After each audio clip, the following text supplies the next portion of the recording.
first Div Cup of the season is over now, and I wanted to give you guys a platform to voice your opinion and thoughts in this week's episode of Fortnite Competitive Hot Takes. Hot Takes is a weekly video series that I'm doing now after every single week of finals. If you guys want to be featured in the next Hot Takes video, simply make sure you guys go follow me on my Twitter. It should be linked in the description down below because I asked for all of your hot takes over there. Also, make sure you guys subscribe to this channel because we are so close to 110,000 subscribers. If you guys want to support me even more, the best way to do so is by using code KDOG in the Fortnite item shop. We have a lot of different spicy takes to get into on today's video though, so let's just get it started. Clix brings more to his team than Higgs does considering their role. Now this is one that I honestly just straight off the bat probably have to disagree with. I feel like Clix and Higgs' role are honestly so similar to each other that I think their value on the trio is almost equal. I think each of them have better individual performances on certain days compared to the other one. Like one tournament Clix will clearly play better, another tournament Higgs will play better. I don't even necessarily know what you mean considering their role, as I feel like both their roles are more of those like supporting fragger type roles where neither of them are the clear main fragger on the trio, but neither of them are really like the clear support player either. I think the only person that has like a clear-cut role on the trio is of course Iamzo, who is the IGL of the team, but I don't think either Clix or Higgs bring more to the trio because of their role. Huyo should be banned for breaking TOS by using a macro. This is one that I've honestly heard a lot recently, and my same response to this every single time is one, it is almost impossible for Epic Games to tell who is actually using a macro, and two, if you want Pollo banned, then you probably want Peterbot banned as well, because if you do fully believe that Pollo uses a macro, there is no way that Peter doesn't also use one too, and probably a handful of other pros as well. So if you want Pollo to get banned, then you have to say ban everybody who uses a macro, which is so hard to even tell in the first place. Pink Nebs and Miro will top 5 this grand finals. This is one of my first takes that I 100% think is very possible, and I honestly might even agree with as well. I was very high on this trio last season. I think they were probably one of the most underrated teams at the beginning of the season, and then just throughout the season going into grand finals, a lot more people started to realize how good they actually are. And I don't want to necessarily say they had a disappointing 10th place finish in grand finals, but I definitely do think that they can do a lot better than that. They are always a trio that is so good in the Cash Cup finals, and I 100% think they can translate that success into a grands lobby as well. Zen will qual grands this year, and in the next few seasons will already be better than Peter in comp. This one is just a crazy take to me. First of all, I don't think Zen qualifying for grands is like a hot take or anything like that. No, literally, as I was researching for this, I didn't even know that Zen has never even been able to qualify for a grands.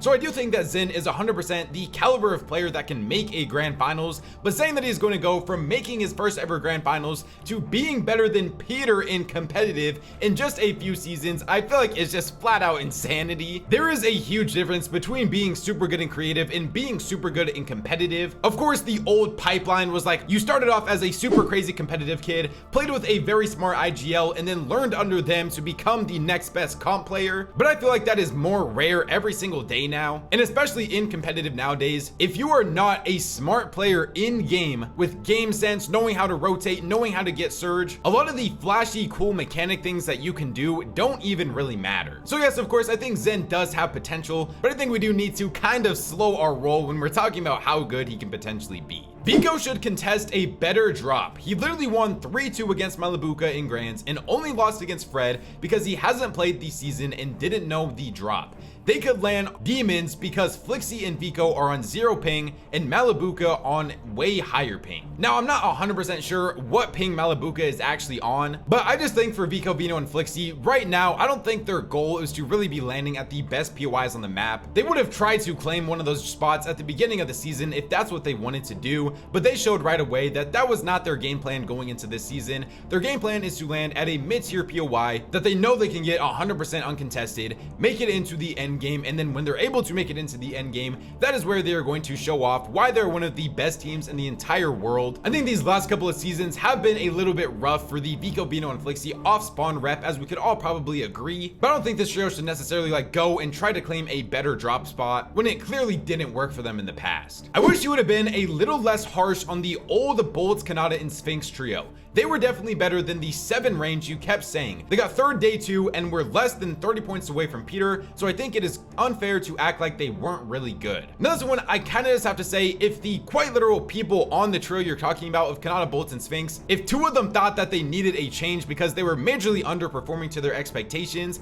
then I don't really think that I was being too harsh on them personally. Like, you have to think, this trio quite literally never placed better than 7th place while together in either a Div Cup finals or an FNCS Grand Finals, which granted were the only 2 tournaments that those guys ended up playing together, but still, like, I don't feel like I could be any higher on a team that has showed me that they are not any higher than a 7th place in a set lobby finals. As we will talk about later, I think that the split up was very good for both of these teams, so I don't think I was necessarily like too harsh on them, but I definitely didn't believe in the Kanata, Bolts, and Rapid trio as much as I should have, and we'll talk about that in a little bit. Bolts will be better than Peter this season. Now, this is honestly one of the hot takes that I've been seeing a lot recently, and I feel like it is a little bit of recency bias, but it also does just take me back to the days where Bolts and Rapid were winning like every single duo cash cup together, and people literally were making real arguments for Bolts being like either the first or the second best player, not just on NA, but in the entire world. Bolts is coming off of probably his best performance in a set lobby finals since that whole run that he had with Rapid originally, literally leading the finals in every statistical category from damage to damage ratio to elims. He was playing absolutely out of his mind and showing why at one point he was hyped up to be better than Peter. I think I do still need to see a bigger sample size from him than just one really good tournament, but I think the writing on the walls is back for Bolts to potentially be a top 3 player this season on NA. Peter versus Pollo is going to make this Grands be considered Mickey. Now, I mean, this could be one that you could potentially say is probably true. A lot of the comp fan base is not going to give Clix the real credit that he deserves if he is able to win this Grand Finals, or not even just Clix in general, but anybody who wins this Grands is not going to get the credit they deserve because Peter and Pollo are arguably 2 of the 3 best trios in the entire region, and they are contesting each other the entire time. I think if Clix wins this Grand Finals though, that's not necessarily a bad thing. I feel like Clix at this point in his career, the only thing he really has to accomplish left is winning a Grand Finals, but I do still think at the same time that if he wins Grands this season while Peter and Pollo are contesting each other, he will still want to prove that he can do it when everybody is on an even playing field. So I think it is good for Clix's motivation, but I definitely do agree that a lot of people will probably say that this Grands is Mickey if Peter and Pollo contest each other the entire season. It's kind of unfortunate, but it's just the way that things are nowadays. Been a while and I'm saying it, y'all are sleeping on Kuramas trio. They placed 13th last FNCS for the first FNCS of 2 of the players in the trio, and they keep qualifying for every cup in EU and NA. Now, of course, Kuramas trio is coming off of getting 2nd place in the first Div Cup finals of the season. This is definitely a trio that I honestly do agree with. I need to start looking into them more, because if I'm just being real, they really haven't been on my radar like crazy until this most recent tournament. I'm not really super counting a lot of the things that we saw happen in the Star Wars season to how good I think trios actually are, but in a season that matters with an FNCS in 1 season before globals, this is the time where we need to start trying to find some of the next super underrated trios, and I do have to agree with you that I probably need to start keeping a better eye on this team right here. All right, we got a couple of different takes here. It says Kanata takes the spot of the locked NA Central team to qualify for globals, and Booga needs to drop Craze. Also, I wish Peterbot would be in the VICO, Venos, and Flixie mindset of, if I can get any drop spot on Con for all of the games in the finals lobby, then I can compete with anybody. Now, for the first take right here with the Kanata is like the now locked trio to be able to qualify for globals, I think I still personally have to say that it is still a little bit too early for my liking to want to necessarily say anybody is locked to be able to qualify for globals, especially because pretty much every single team that is trying to qualify for globals is a brand new trio, and this was their first performance together. Kanata's trio definitely did blow my expectations out of the water, but I at least need to see the next Div Cup before I really want to start making some real predictions on who I think the 2 teams on NA are going to be to qualify. Pretty much copy and paste everything I just said about that for Booga and Craze. At this point especially, I don't even really know who Booga would drop Craze for, unless there is like a whole nother Snakening on NA. But I mean, Booga and Craze quite literally just got 4th place together in their first Cash Cup finals of the season anyways. They didn't necessarily look the best in scrims, and that is why I was a little bit lower on them going into the Cash Cup. And as of right now, I do think I have to partially agree. I do still kind of like the Booga threats in Rapid trio better than I do the Booga threats in Craze trio. But then again, like I've been saying, I just need to see more out of these guys. And then for the thing about Peterbot going a mid-tier drop spot just so that he can be completely uncontested, I just don't think that is who Peterbot is at all. Peter is always going to be a player who wants to get the best drop on the map, and this is really the first time that someone has really challenged him for that best drop spot on the map, probably since like Grim Gate season. So I think I kind of only really agree with like 1 out of your 3 takes here. MrSavage won't qualify to grand finals and will retire after this season. Now this one has a lot to unpack right now. First off, saying MrSavage won't qualify to grand finals, I think that in itself is a very hot take. MrSavage, Chap, and Rezon are a team that I feel like can consistently qualify to every single set lobby finals they play, including a grand finals. I think we could maybe have these discussions if him and Fordoxy are in the same group. And I mean, honestly, now the more that I think about it, if MrSavage does somehow find himself in the same group as Fordoxy, I think 1, he just wouldn't go to Supernova Academy, but 2, if he decides to go there, then I really do think that there is probably more of a chance that he doesn't qualify for grands, because you already know Fordoxy is going to do everything in his power to make sure that MrSavage is not able to make grands so he can get Supernova Academy completely uncontested to himself in grands. For the retire thing, I don't really know if I can predict if somebody is going to retire or not. MrSavage did have probably the most surprising retirement in Fortnite history, so I mean, anything is possible, but I don't think I would be able to predict if he actually is going to retire or not. Clix's trio is not a big game trio. Last grands and this Cash Cup, uncontested best POI, while the other 2 top 3 teams are contesting each other. This is one that I'm honestly like, how could you really even say this? Clix's trio was literally what? I think it was either 11 or 14 points away from being able to win grand finals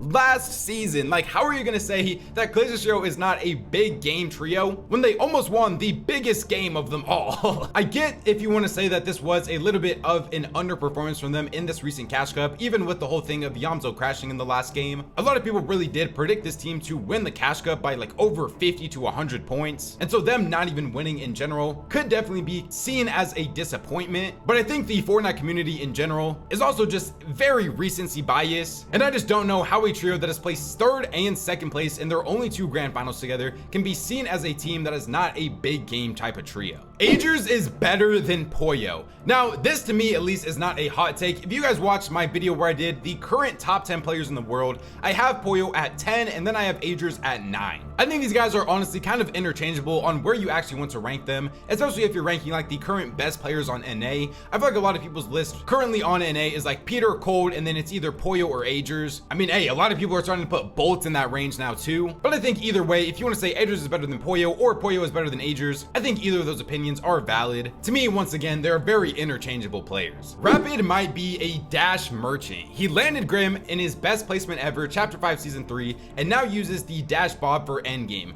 Could just be chance, can't be ignored though for land. I think this is definitely a valid take, and I feel like that is one of the main things that most pros call out Rapid for, is saying that he literally doesn't know how to IGL if he doesn't either 1, have high ground, or 2, have dashes. And in this recent Cash Cup where they won 3 out of these 6 games and looked like one of the best teams in the world, what was the common denominator there? He had both of those. So yes, as their performance was absolutely insane and they deserve all the credit for it, I think I still need to see this trio go through some real animosity where, I mean, they're probably going to have dashes for a lot of their games this season because of the strategy that they're currently using, but pretty much if not all of their wins I think came off of the back of being on high ground. I just honestly really want to see an endgame where all of the best trios are in it, like an endgame that has Clix's trio, Peter's trio, Pollo's trio, Reed's trio, and their trio all in it at the same time. And when you have like Peterbot going for height on you or Pollo going for height on you, will they be able to hold it as well? And I mean, heck, even Booga's trio is a pretty high ground oriented team as well. So I don't think I'm necessarily going to say that Rapid is a dash merchant and he can't do anything without them, but I do still want to see these guys face a little bit more difficult situations to see how good of a trio they really are. Savage may have to drop Rezon or Chap if they don't listen / respect his calls more. They're always wanting to take bad fights that end up ruining their mid game. games. This is honestly the first Savage potentially dropping his teammate hot take I have seen. I do kind of agree with you in the sense that I feel like they take way too many mid-game fights. They are way too aggressive of a trio to be fighting for Surge every single game. Like, I feel like to me, if you are seeing Peterbot trade Surge to be able to get his Surge in a grand finals, then there is no reason why you should be fighting for your Surge over trading for it. I think the team is in a little bit of a difficult situation right now because they are so worried about fighting off spawn. They can't really worry too much about their mid-game objectives and how they are actually planning to get their Storm Surge. But I don't think it is at the point yet for this team that Savage needs to drop Rezon and Chap because they don't like respect his calls or anything.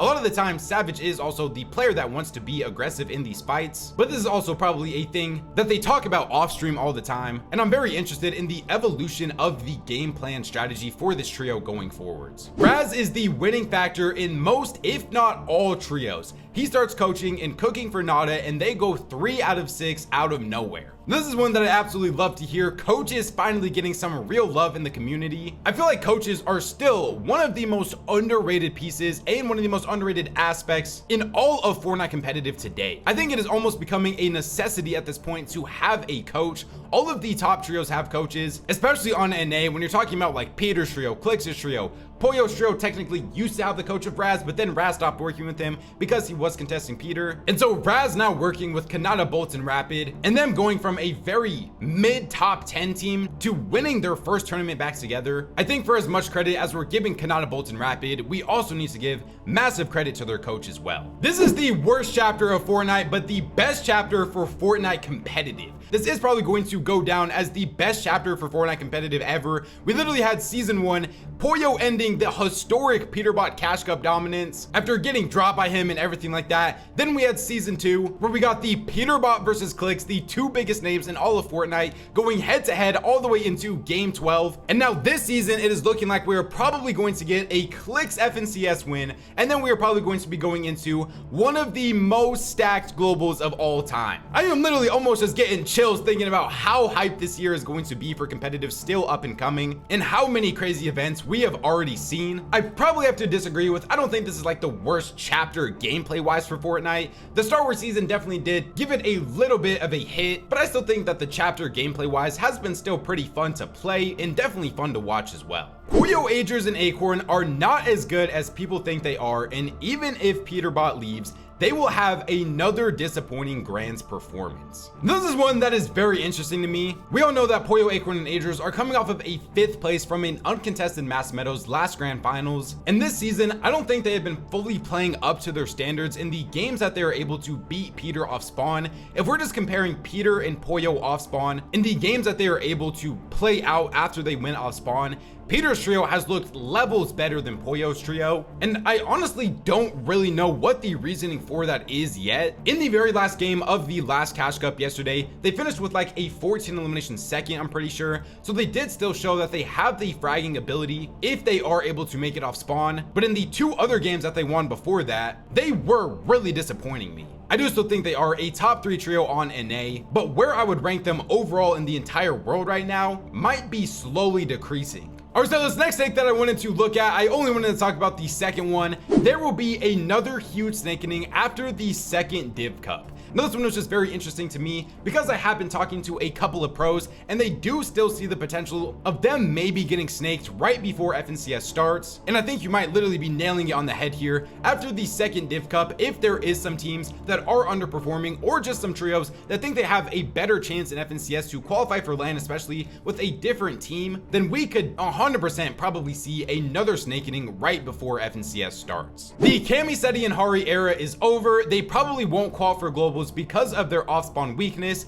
and they missed the fragging ability to place high even while uncon. Now, this most recent Divisional Cup Finals performance from Cammy, Sadi, and Hari to me on EU was to me a complete shock. This is a trio that their whole like big excuse on why they have been placing so bad recently is because they are contested. This team now gets a completely uncontested Kappa Kappa factory, which Tayson was literally able to qualify out of LAN last season, and Cammy and Sadi placed closer to dead last with it than top 10. The other insane thing to me about this trio is they only got 3 total eliminations in 6 matches. Like, this trio is quite literally showing that they have little to no fragging ability, and might be the worst fragging team out of all of the like quote unquote good teams we say there are in the entire world. Like when you think of bad off-spawn fighting teams, you think of this trio. When you think of bad fighting teams, you think of this trio. I just don't really know anymore what is the X factor that is going to lead this team to be able to qualify for globals. If you know me, you know I still always somehow trick myself into predicting these guys every single tournament to do well, but they have honestly just constantly let me down tournament after tournament, and I don't know how much more I can believe in the trio of Cammy, Sadi, and Hari, unfortunately. Kanata's trio is better than Clix's trio. Clix's trio has only one powerhouse, who is Iyamzo.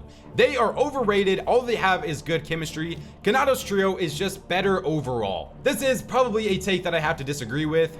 Once again, recency bias is a crazy thing in the Fortnite community. I don't think there is any way after one singular good performance from Kanata's trio, I'm ready to say that they're better than a team that almost won Grands last season. Saying that Clix's trio only has one powerhouse in Iyamzo, I guess could maybe be true, but then who are you saying is the powerhouse on Kanata's trio? I guess it would technically be Bolts, but if we're just comparing player to player, all of us would probably agree that the better IGL is Iyamzo, and then it just really depends on what your current stance is on the fragger comparison between Kanata and Bolts versus Clix and Higgs, and that is honestly a very interesting comparison. I feel like each of these players all have their moments where they are better than the other one, but I think, like as you literally said in this, Iyamzo is the determining factor on why Clix's trio is still probably better than Kanata's trio, even though there is still not really any thought in my head that I think Kanata's trio is currently better than Clix's trio. I think that is kind of crazy to say right now, at least. This next one, I only wanted to talk about the last one here, and he says Wefrisy and Ilusha are the most underrated team on EU and genuinely have a chance to qualify for globals if they are uncontested. Second, first, third, second in the last 4 div/showdown cups. Well, first of all, the information isn't 100% accurate because they did get 5th place in the last div cup, but I do honestly still agree with a lot of the things that you said here. I think Wefrisy and Ilusha have been a team that are also one of the most up and coming trios on EU. Do I think they are going to be able to qualify for globals? I don't know if I'm 100% ready to say that quite yet. I think that this team is a top 10 trio on EU, which is going to be very close enough to being able to qualify for LAN, but I just don't know if I'm ready to give them that nod yet for saying I think they're going to be one of the 4 teams to qualify for LAN. Venos trio will win FNCS with uncon boxcars. They're literally still the best fighting team on EU. People are forgetting how good the trio is. Now, this is exactly everything I was saying before I saw the first div cup of the season where they had an uncon brutal boxcars. They were W king people and it just wasn't going their way. I think they definitely probably are still the best fighting team on all of EU, but I mean, this recent performance that they showed really didn't show me anything to believe in them to be able to win this upcoming FNCS. I think this second div cup is going to be a major determining factor on how people are actually going to be predicting VICO, Venos, and Flixie come grand finals time. Miro will end up playing with Bugha. This is the only one that I wanted to take from this long list of takes right here. I think this scenario is very interesting to me. We know Miro is currently trying to get into Div 1 on both NA Central and NA West, so he can really broaden out his teammate options. I think if a big snake season does happen after the second Div Cup of the season, then for some reason in my mind, I just feel like there is some way, shape, or form that Miro could sneak his way onto a very good trio on NA Central. I think definitely the more realistic option is for him to just play on West this season with some people, probably end up being like Bucky and some underrated player. But just for the content, I would absolutely love if Miro was on a good team going into FNCS, maybe a trio that has like Rise on it. That's a name that keeps popping up in my head. The Bugha one, I mean, it would be super dope for the storylines. I mean, one last dance with Bugha and Miro together, trying to qualify for globals together. But I just don't think Bugha is going to necessarily maybe like waste his potential at qualifying for LAN, playing with more of a wild card factor in Miro, who we haven't even seen play a single trio FNCS yet since trios came back. But I mean, at the same time, Miro is probably one of the GOAT trio players, so I would absolutely love to see it happen. I just don't think it's going to. Peter, Cold, and Ritual are the best trio if they are uncontested. They pop off when they make it out of the off spawn. This is exactly what we were talking about earlier, and this also goes back to the overall like theme of are Peterbot and Pollo wasting their seasons by contesting each other. I think there is definitely some real arguments to be made on both sides of this. For both of them, they both want to keep their off-spawn rep high. I just think there are such even trios off-spawn right now that it doesn't look like it is currently ever going to get to the point where one of them is like clearly dominant over the other one, forcing them to leave. But two, the off-spawn stuff is fun. But the second point, to me though, off-spawn fights are very fun in the beginning, but I think over time it does get a little bit played out, and I would much rather see both of these teams be able to compete for an FNCS win instead of just contesting each other all season, which, like, for the content and everything, at first it's fun, but we've already seen it so many times in scrims now. We've seen it in an eval cup and a div cup. To me, it's a lot more fun to see these trios go heads to head in the end game, fighting for FNCS and cash cup wins instead of just off-spawn bragging rights, really. Because if we're just being real, no matter who wins this off-spawn fight, we don't think either of these teams are going to be winning or even probably finishing top 3 in grand finals. And also, these guys are almost 100% not going to be conning each other at a LAN event. So the whole off-spawn to me is kind of pointless at this point. Should we start debating if Peterbot and Rapid are a top 3 trio from this first div cup? They can keep up with elims and place good while fragging out. I think for a lot of the takes I've said in this video, we just need to see at least one more week out of these trios. Also, it is very difficult to be able to break your way into the top 3 on NA, since you have Fortnite and Pollo who have won in FNCS, Peterbot, Ritual who have won in FNCS, and then Jamzo and Higgs who have gotten 2nd and 3rd in an FNCS, while Peterbot and Rapid have never top 5 in FNCS. It's crazy how just last week I saw a lot more people arguing that Cooper and Curly were that next person into that top 3, and now it is all Peterbot and Rapid. Next week, if Booga wins, I wouldn't be surprised if people are now saying that he might be the best trio on NA. I think we just all need to come together and start to have some more objective thinking and think more long-term on these trios and how they have looked in the past compared to just how they look in one singular tournament together. Other than that though, we went over a lot of things in today's video. I hope you guys enjoyed the longer style of videos. Remember to subscribe to the channel if you guys are new, as we are so close to 110,000 subscribers and we're continuing to climb. Please just go K-Dog in the Fortnite item shop if you guys want to support me even more, especially when buying anything in the item shop. I cannot thank you guys enough for everybody that uses my code. Follow me on my Twitch and my Twitter, link in the description down below if you guys want to keep up to date with everything to do with Fortnite competitive. YouTube says I'm showing one of these 2 videos up on the screen right now, so go check them out if you guys haven't already. Thank God for another day, and I'll catch you guys next time. Peace out.